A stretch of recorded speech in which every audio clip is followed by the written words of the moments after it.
The beautiful island chain of Hawaii is known the world over for its magnificent scenery. But that could all change in a geologic instant.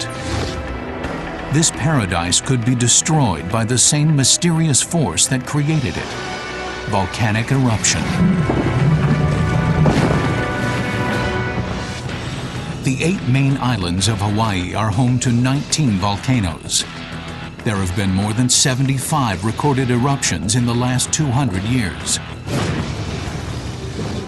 The Hawaiian Islands are probably the best example of what geologists call a volcanic trail of a hot spot. They are formed by the passage of the Pacific tectonic plate over an exceptionally hot spot beneath the crust of the Earth. And it's sort of analogous to if you had a slab of paraffin wax passing over a candle flame. Except that it's rock that's melting, not wax. Over time, this molten rock, or magma, rises 20 miles to the surface, creating and feeding the volcanoes above.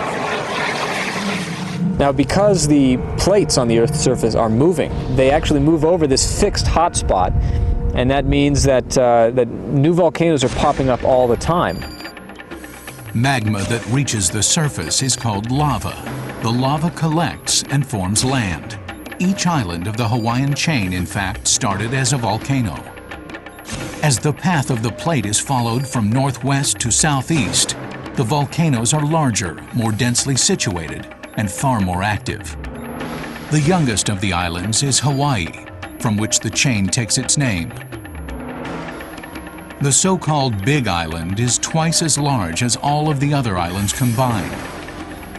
It's not just one, but 5 volcanoes grown together: Kohala, Mauna Kea, Hualalai, Kilauea, and Mauna Loa. These 5 volcanoes are a dominating presence, forcing all of the residents to live in a circle on the perimeter of the island. Kohala last erupted 120,000 years ago, while Mauna Kea has been quiet for 4,000. Their especially long slumbers signal that an eruption from either is highly unlikely. But often overlooked is their sibling to the south. Hualalai is an underrated volcano in terms of its danger and its hazard. One reason for that is it hasn't erupted in the time that most consider historic. 1801 was the last time lava came out of Hualalai. That was, over 200 years ago. That eruption in 1801 produced almost 400 million cubic yards of extremely fluid, fast-moving lava flows. Molten rock covered nearly 75,000 acres of land and sea. This is an area equivalent to Manhattan, San Francisco, and Miami combined. An eruption similar to 1801 could be quite catastrophic. All along the flanks of Hualalai, you have a lot of resorts and hotels, and the new airport, the Kona airport, is built right on the lava flow. If Hualalai were to erupt again, its impact could be devastatingly quick. It would not take very long for the lava to reach the sea, to reach the populated areas. In 1801, it took 35 minutes. Kilauea earned the title World's Safest Volcano for its stunning lava fountains and slow-moving flows that can be viewed from close proximity. The current eruption of Kilauea actually began in 1983. In fact, it's been erupting virtually continuously since that time. And it has now become the longest lasting eruption in historical time in Hawaii. But all that lava needs to go somewhere. The same slow flows that have carved some of the most stunning views on the island have also destroyed 181 houses and 8 miles of highway since 1983. But Kilauea hides an even more dangerous secret. It is home to the biggest explosive eruptions in Hawaii's history.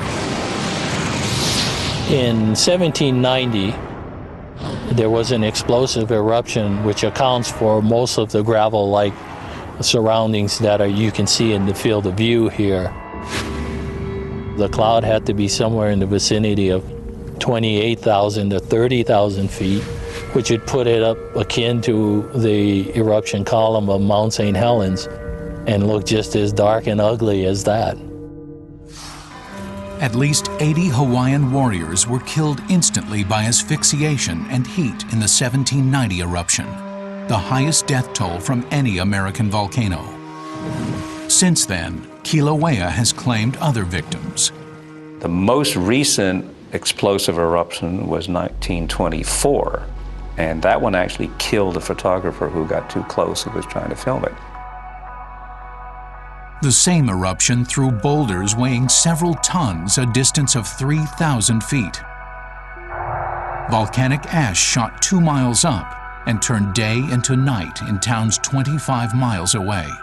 What we have to remember is that we've still seen only a very small portion of what Kilauea can do.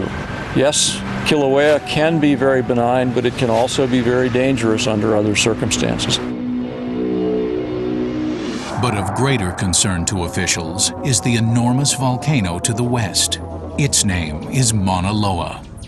Massive earthquakes have historically preceded every major eruption at Mauna Loa. Feared most is a repeat of what occurred in 1868. Little in the way of photos or illustrations exists, but early missionaries recorded well over 300 earthquakes in a span of 4 days. The largest of these is believed to have measured magnitude 8. By comparison, this quake was 11 times more powerful than the 1989 San Francisco and the 1994 Northridge quakes, both of which measured 6.9. It made it impossible for almost everybody on the south side of the island to stand during the earthquake.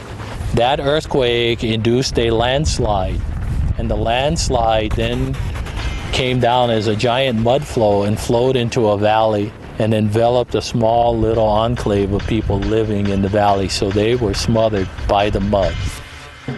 But this was all just a prelude to the lava flow from Mauna Loa. The eruption started at about 5,000 feet and zoomed down to the ocean in a matter of 2 hours. 77 deaths were confirmed, but this is likely well below the actual toll. The 1868 was the big one, the real big one. And this could happen again. I estimate that these events have a recurrence frequency of about 150 years or so. If so, we are due for another major eruption in the next 10 years.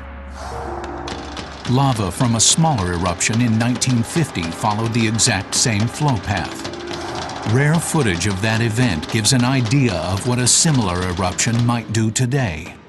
If we had a repeat of something like the 1950 eruption, then almost certainly there would be many small communities that would be affected, many small subdivisions that would be affected by that. In 1950, there was little in the way of resorts or housing developments. In fact, there were as many cattle as there were people. Had the island been more populated, the eruption could have been a true mega-disaster. Well, the 1950 eruption of Mauna Loa was probably very, very spectacular. There was a fissure system that propagated and stayed open over a 15-kilometer length. Along the entire length, there was lava gushing out of the ground. The lava formed what is called a curtain of fire, literally a wall of molten rock 600 feet high and 2 miles long. From the time that the eruption broke out, in about 3 hours' time, it was able to travel quite a few miles to approach the highway, and then it soon crossed the highway and actually went into the village and actually destroyed some houses. 35 minutes later, the flow entered the ocean, but it would continue on for 23 days and become the most voluminous eruption ever recorded in the island's history.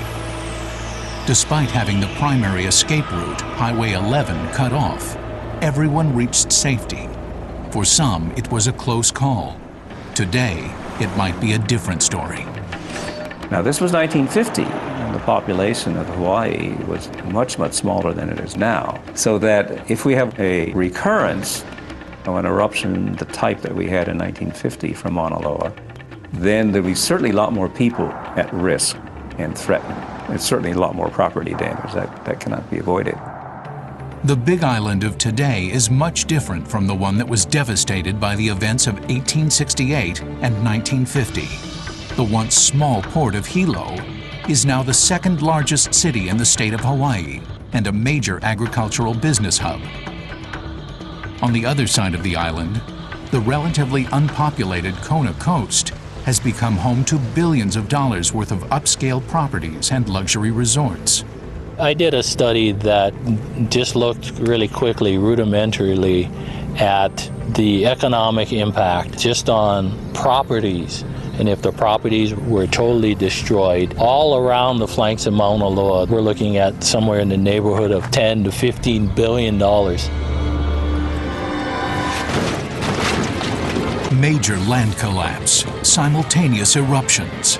The volcanic history of the Big Island shows that not only can anything happen, it most likely already has.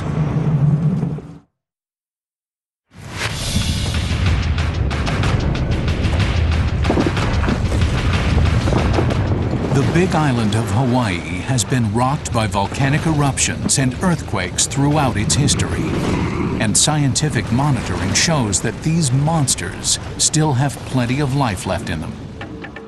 The earliest records were established by Polynesian settlers who arrived 1,000 years ago. There was no written language up to 1811. So anything that you know about Hawaii prior to 1811, it's usually through folklore, through myths and stories, storytelling. There's even a goddess of the volcanoes, Goddess Pele. They attribute the eruptions to her temper. Modern scientists believe many of these folktales are loosely based on actual eruptions, but that they are unreliable. A more precise geologic record began when Western settlers first arrived in 1778. With the devastating earthquakes and eruption of 1868, Mauna Loa quickly became recognized as one of the most dangerous volcanoes on the island. Less than 1 million years old, an infant in geological terms, Mauna Loa has grown to almost 14,000 feet above sea level, making it the tallest active volcano on the planet. 60 miles wide at its widest point, its name translates as Long Mountain. Mauna Loa covers approximately 51% of the surface area of the island of Hawaii, which makes Mauna Loa almost larger than all the other Hawaiian islands put together as far as surface area. Yet this is only a fraction of its total size. What most people don't appreciate is that this structure extends below sea level. So if you follow that to the sea floor and calculate the volume of that particular volcano, Mauna Loa, it is indeed by far the largest volcano in the world. The distance to the ocean floor adds another 14,000 feet. But there's even more. Mauna Loa protrudes an additional 26,000 feet into the Earth's crust. The mountain is actually pushing down on the ocean crust and causing it to sag under the weight of the mountain. The weight has even caused parts of the island to collapse into the sea. All Hawaiian volcanoes, in fact, have a tendency to fall apart as they grow larger and larger. And Mauna Loa is no exception. It's had a number of large landslides where the volcano has failed catastrophically and released huge amounts of debris into the ocean. Alika II, the biggest of these landslides, occurred roughly 100,000 years ago. It's postulated that there was a large tsunami generated from all this material falling into the water. Though it's been greatly debated, the waves may have been strong enough to hit the coasts of both Japan and North America. If a similar event happened today, some scientists say 300-foot waves could drown Los Angeles in a matter of hours. However, such a collapse isn't expected for at least another 10,000 years. Events of this nature are so rare and happen so infrequently, and it's almost mind-boggling to believe that a large piece of land can detach itself If you happen to worry about lightning strikes, then you might worry about an Oika too. Volcanologists have their hands full just in studying Mauna Loa's eruptive history and accompanying earthquakes. Since a more detailed record began in 1832, Mauna Loa has erupted an astounding 39 more times. Most of Mauna Loa's eruptions in the last 150 years have begun at eruption sites, also called vents, near the volcano's remote cloud-covered summit. Well, most eruptions from Hawaiian volcanoes, and Mauna Loa included, usually start out with fissures that open up, and you get what we call just a curtain of fire as lava seems to fountain along a long stretch of fissure that can be miles long. Over time, this fissure tends to focus at a single point, and that's where most of the fountaining and activity is concentrated. The area around these fractures is called a rift zone, and it determines the direction the lava will flow. Whichever way that is, it's going to be fast, because Mauna Loa's steep slopes cause lava to travel as quickly as 9 feet per second. In the last eruption of Mauna Loa in 1984, Mauna Loa was putting out 1 million cubic meters per hour, so things happen quickly. In that eruption, the lava flowed in a different direction than it had in 1868 and 1950. And the 1984 eruption erupted in the caldera before moving into the North Rift and sending lava flows down towards Hilo. They stopped several miles short of the town, but it was a reminder of the potential for lava to flow right into the largest city on the island. 16 square miles of land were paved with lava in just 3 weeks. Fortunately, most of the property buried by lava in 1984 was uninhabited land owned by the state. Had the eruption been bigger, it might have put 40,000 people in serious jeopardy. There's some radial vents on the north side of Mauna Loa that historically have sent lava down towards the Kohala coast, which is a very large resort area. And then anything along the south rift zone could send lava into communities that are south of Kailua Kona. So the reason we worry about Mauna Loa so much is the potential to have eruptions that might affect many different portions of the island, and just about all of which are populated. But the 1984 event also demonstrated something just as disconcerting, that eruptions could come from more than one volcano at the same time. The 1984 eruption of Mauna Loa was noteworthy in the sense that, yes, both Mauna Loa and Kilauea erupted. It's proof that literally anything can happen on the Big Island. It's all completely ridiculous. You could have a Mauna Loa, Kilauea, and Hualalai at the same time. It's possible. There's been at least $3 billion in property development just since 1984, and the tourist industry has exploded. Yet the main escape route for any eruption remains a single highway which encircles the island.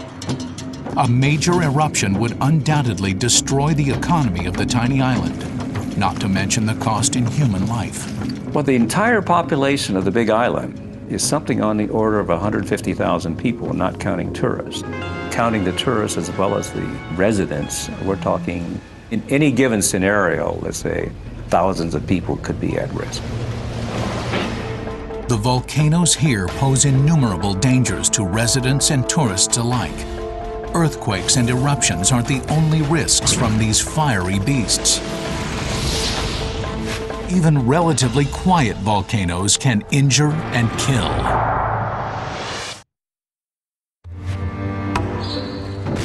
When most people think of volcanoes, they imagine violent, explosive eruptions. Definitely not a potential vacation destination. Yet the Hawaii Volcanoes National Park on the Big Island is the single most popular tourist attraction in the state. Well, a lot of people come to Hawaii, especially Hawaii Volcanoes National Park, expecting to see a Mount Rainier or Mount St. Helens-like volcano, and that's a common question. Where's the volcano? Well, one of them is Kilauea, which we're standing on now, and it appears very flat. But the other is Mauna Loa, which is this broad shield out here, and this is what dominates the big island of Hawaii. It's not a central peak like you might see at a Cascade-style volcano, but instead has this very broad shield-like shape with a summit that we can't even see from here.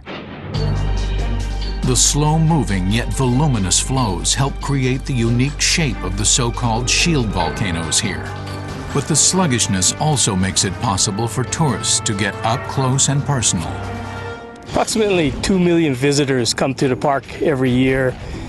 We figure about 1,000 visit the active eruption site a day. It is probably one of the few places in the world where a non-scientist can observe eruptions safely under the right kinds of conditions. Another interesting feature of Kilauea eruption are these periodic very high lava fountains or higher. Very dramatic features that are a great attraction to tourists.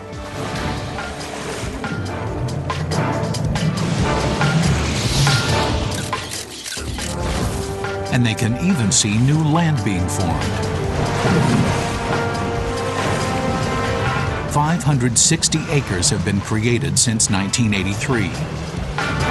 Some people call them lava shelves, other people call them lava deltas or lava benches. So a variety of names are used for these features. When the lava finally reaches the ocean, after traveling for about, well, 8 or 9 miles from where it's first erupted, it forms these shelves. But the beauty can be deceptive. More than 800 tourists a year are injured, even though the volcanoes are relatively inactive. The obvious dangers are, associated with the rugged environment you see. Daily, we're treating people for abrasions and lacerations. In the forest, people get lost. The forests and the surrounding areas around the craters are full of fissures and cracks that we've had rescues out of and so forth. Another threat that is underestimated is the danger people face when they wander out on a lava bench. People get out on the bench and it's made from brand new lava. And occasionally what will happen is rogue waves will splash onto this hot lava. Well, the lava is several hundreds of degrees centigrade, and basically you'll be cooked like in a parboiled. And so people have died from that cause. The odds are that nothing serious is going to happen to the average tourist during a brief trip to the island of Hawaii.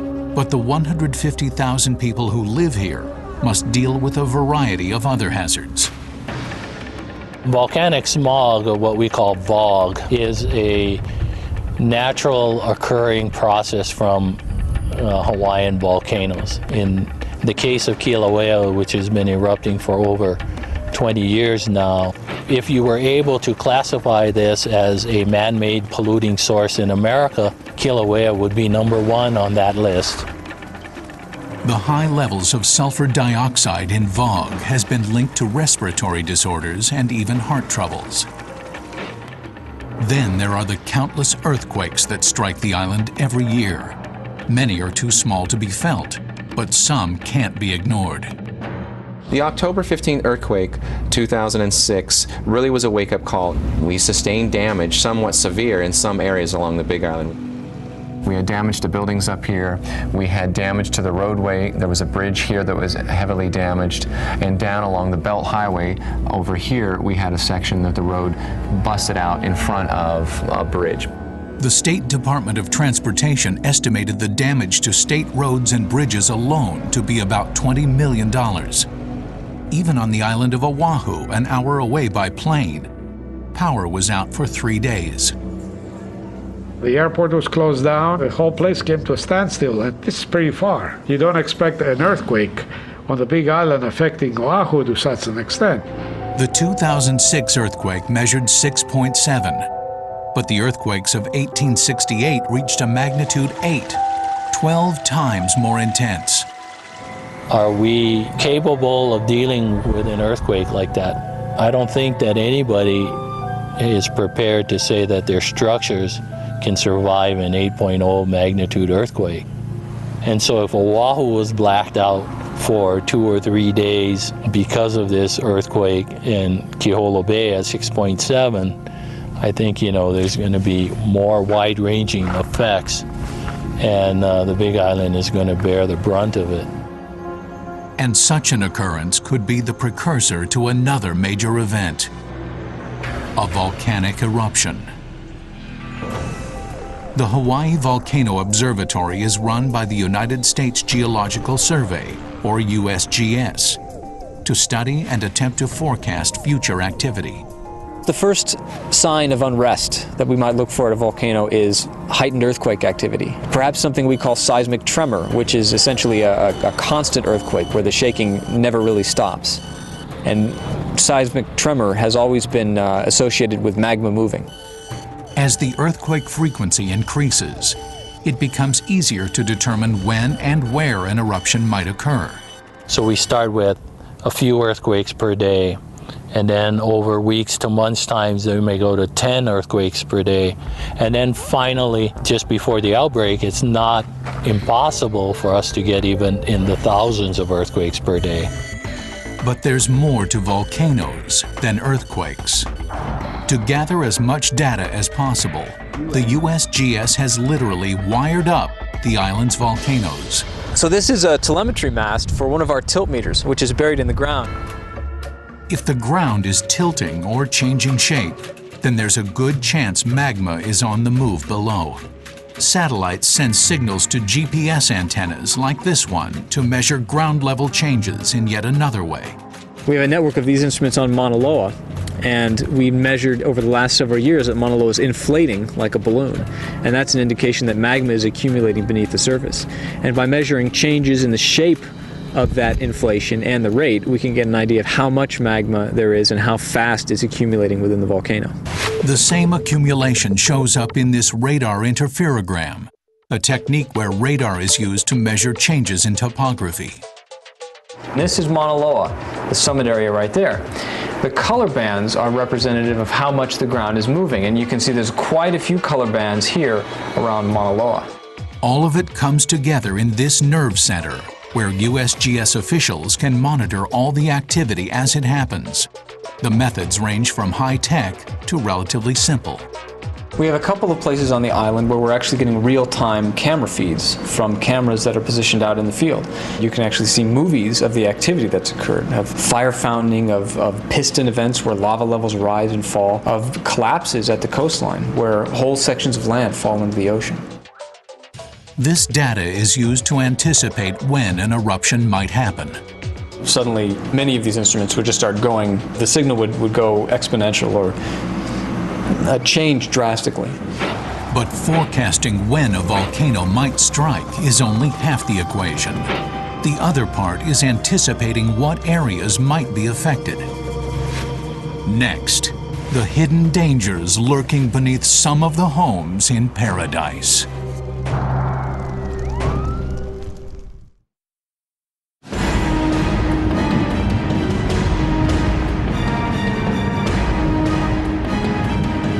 In an effort to keep the Big Island of Hawaii safe from volcanic eruptions, scientists are working hard to determine what areas might be affected.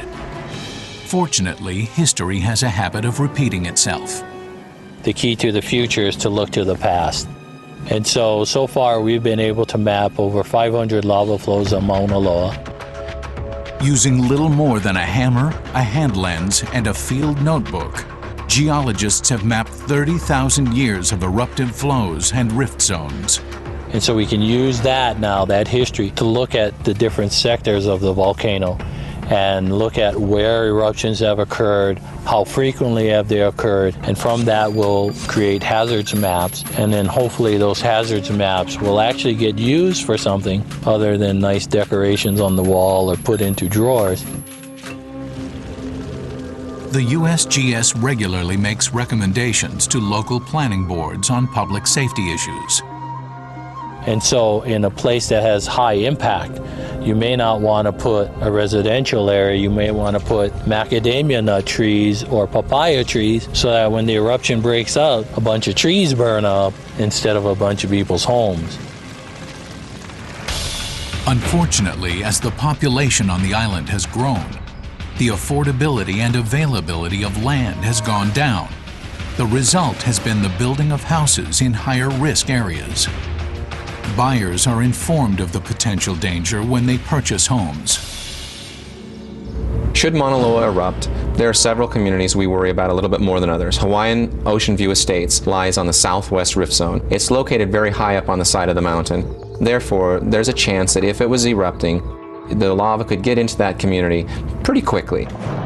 The area known as Ocean View is built on top of the flows left behind by many of Mauna Loa's past eruptions, and it's home to more than 4,000 people.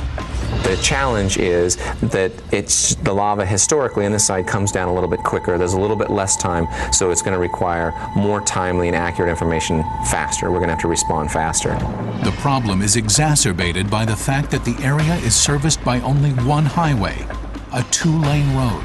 So we know if there's an evacuation, given the time that we can warn these people, if it's relatively short, it's going to be hard-pressed for these people to get out of the community and most likely travel to the south to evacuate that community. The highway is essentially the same that was destroyed in 1950.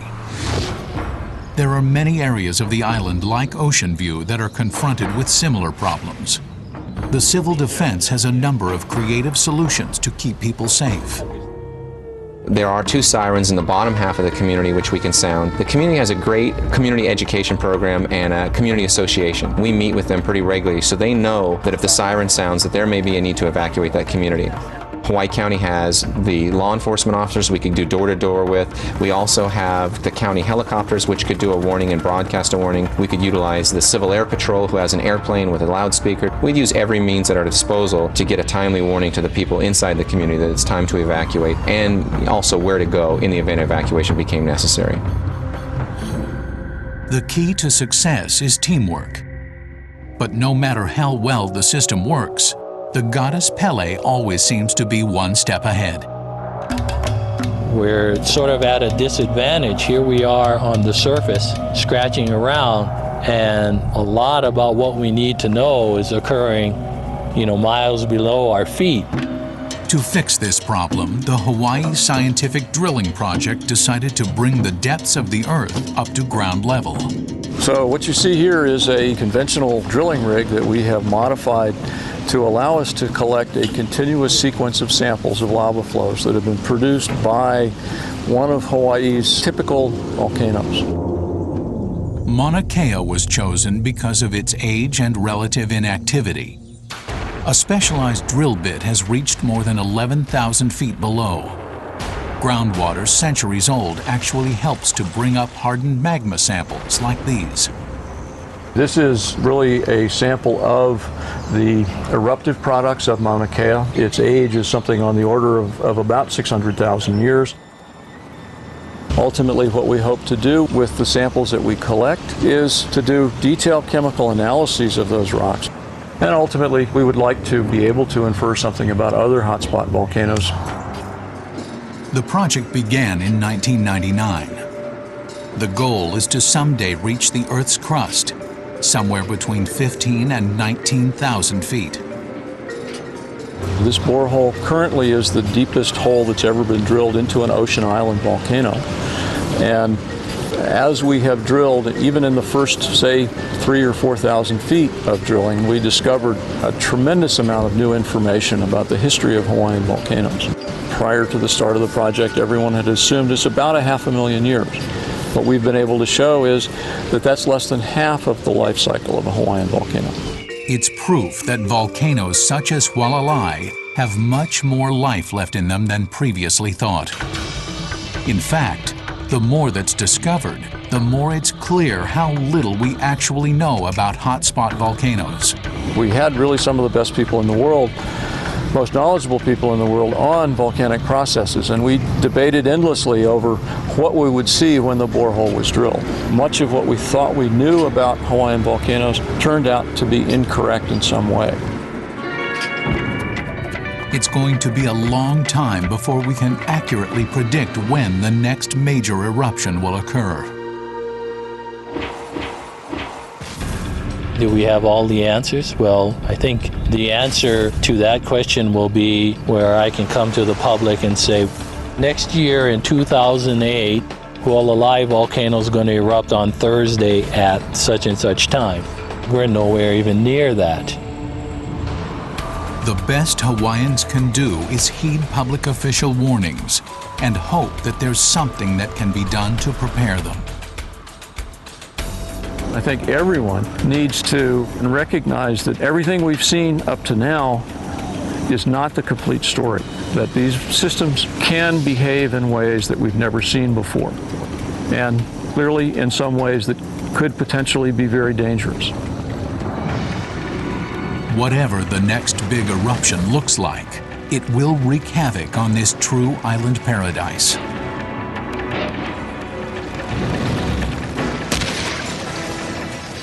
Earthquakes and power outages are just the beginning for the wildly unpredictable main event, a Hawaii mega eruption.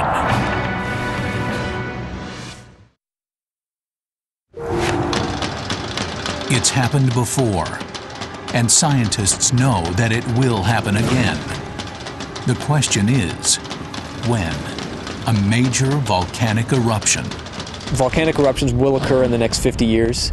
A Mauna Loa eruption is almost a certainty within that time. Mauna Loa in historic times has never gone 50 years. In fact, it's never gone longer than 25 years without an eruption. We know it's going to happen. The best we can hope for is that it won't affect populated areas.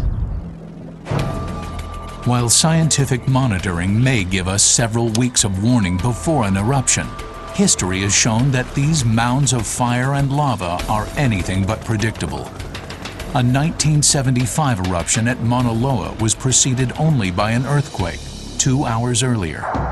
Hualalai has been silent for 200 years, but seismic activity reveals that it could reawaken any day now. Kilauea's current eruption is containable, but it doesn't always act as anticipated. Kilauea has this reputation of being a volcano that never explodes, but we've learned in recent years that Kilauea does explode. The simultaneous eruptions of Kilauea and Mauna Loa in 1984 raised even more destructive possibilities. There's no reason to say that Hualalai, Mauna Loa, and Kilauea couldn't erupt at the same time. There have been, on occasion, simultaneous eruptions. The probability is low, but we cannot exclude it. With this in mind, here is but one potential mega-disaster, which scientists and emergency officials have theorized. 5 a.m., sometime in the near future at the height of tourist season. The small city of Kailua Kona is shaken from its slumber by a massive 7.0 earthquake emanating from the island's west coast. There is no other emergency, probably, that generates a certain level of fear than an earthquake. They're unforecastable. They come surprisingly. We know that we're going to have structural damage to roads. People's homes will shift off the foundation. There is damage which happens to buildings. The two-lane highway that encircles the island is broken apart in several spots, preventing travel along most of the west coast. The quake is also strong enough to interrupt power on the island, as well as on nearby Oahu. The state civil defense opens shelters and coordinates efforts to assess damage by helicopter. Small aftershocks are felt for the next 2 days, raising concern among residents, especially since power is still out on most of the island. The dilemma with that is it affects radio's ability to broadcast. It affects our TV, so that, it'll have an impact on our ability to communicate with the public. But the biggest concern is that all of the earthquakes may be signaling impending volcanic activity. Mauna Loa is the biggest concern just because of the massive area that it dominates. Eruptions could occur and send lava to most portions of this island. The tremors aren't emanating from the anticipated area around Mauna Loa. Instead, they appear to be originating farther north, beneath Hualalai. Hualalai is very much an active volcano, although it has not erupted now for 200 years. But it has the potential of erupting again, clearly. It is not dead by any means. So most of the tourist resorts are on the west side of the island. So a reactivation or an eruption of Hualalai could be trouble. Then the seismographs at the Hawaii Volcano Observatory begin going haywire. Trouble is indeed brewing in Hualalai. Though most are too small to be felt, more than 700 earthquakes have been recorded. There are many people that live right on the flanks of the volcano, and if there is an eruption there, then lava could be pouring into people's yards very soon after the eruption starts. The authorities make the decision to sound the alert sirens shortly before Hualalai wakes up from its 200-year slumber. Molten rock begins flowing to the coast. Within 35 minutes, the lava reaches the beachside resorts and Kona Airport. At any given time, there are an estimated 30,000 residents and tourists in the area. Most will be forced to evacuate. Many of these people will be able to return home in a few weeks, but thousands could come back to find all of their belongings buried under hardened lava. According to USGS studies, property damage alone could easily be in the hundreds of millions. But the tragedy may not be over yet. Due to underground shifting near Hualalai's deflating magma chambers, Mauna Loa begins swelling even further. Indications point to a possible lava outbreak in the southwest rift zone, the same origin of both the 1868 and 1950 eruptions. Mauna Loa's southwest rift comes down along the top of the mountain and does come into about 13% of Hawaiian Ocean view estates. It is inside the rift zone. History has proven that anything is possible when it comes to volcanoes. So USGS volcanologists decide to prepare for potential disaster. We would start getting ready to evacuate, setting up shelters, informing the community, going door to door with the police department if that's what became necessary, utilizing the helicopter and loudspeakers, the Civil Air Patrol and loudspeakers. The people attempt to leave the island, but it is difficult due to the road conditions. The ability to evacuate people in the event of emergency is a challenge when you have infrastructure that is limited with only one highway. Then it gets worse. An 8.2 earthquake rips across the entire island. You can consider the roads on the Big Island severed. You can consider possibly loss of life if an earthquake of that magnitude happened here on the south flank. Aside from damage to just about every building on the island, the earthquake has also opened a fissure 2 miles long near the summit of Mauna Loa. Lava spews into the air, creating a wall of fire, and begins speeding down the southwest flank. But unlike 1950, hundreds of homes, not a few isolated ranches, are permanently buried beneath several feet of lava while it incinerates its way down to the water. Death is an inevitability for some, as there is only a 3-hour window of opportunity for escape. But the carnage still doesn't end. The lava and earthquakes will continue for weeks, destroying many farms on the southwest end of the island. With the destruction of homes, tourist resorts, and the agriculture industry, property damage could reach more than $10 billion. Building can begin again within a few months, though a full recovery may take years. The island has survived disaster before. The people here will likely adapt, just as the residents did in centuries past. When you live on the island that is a volcano, there's a natural tendency to be focused on that, to be a little bit more resilient, to keep your eyes and ears open a little bit, because you know there's always the potential of something happening. Anyone that moves to Hawaii cannot escape the culture, the ramifications that you live on a volcano.